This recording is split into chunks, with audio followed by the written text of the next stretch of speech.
Hastings, Florida is a town divided. Train tracks literally separate the black community from the white.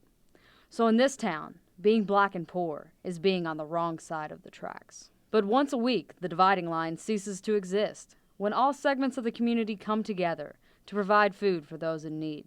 Malia Gariba helped start the food bank with the help of Second Harvest, which supplies weekly provisions for the community. And that's what's so interesting about this is a mixed up socioeconomic study right here, because you have poor and not so poor, you have black and white, you have St. Augustine, not St. Augustine, and everybody comes together here for a common cause to get food out to their neighbors.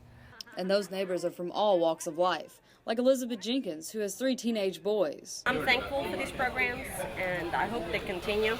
I hope people out there will take advantage of it. Thank God for the people who put these programs together. Or Pat Pito, a senior citizen struggling to make ends meet. It means whether or not we're going to be able to eat for the next week.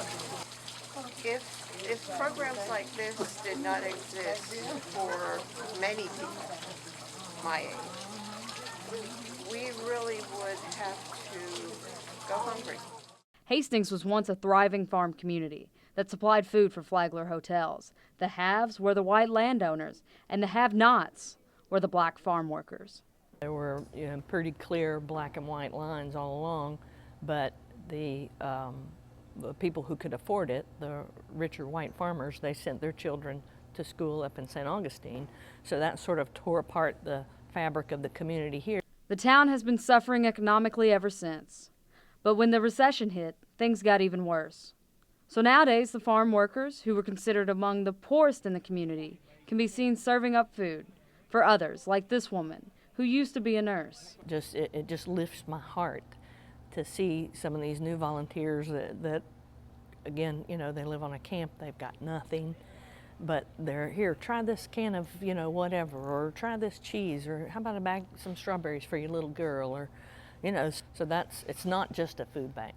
It's not just about giving away food. It's about for this so man, much more. A Vietnam vet who suffers from post-traumatic stress disorder, volunteering at the food bank gives him a sense of purpose. I came to sign up to get food, and then they didn't have much help, so I just came around and started helping.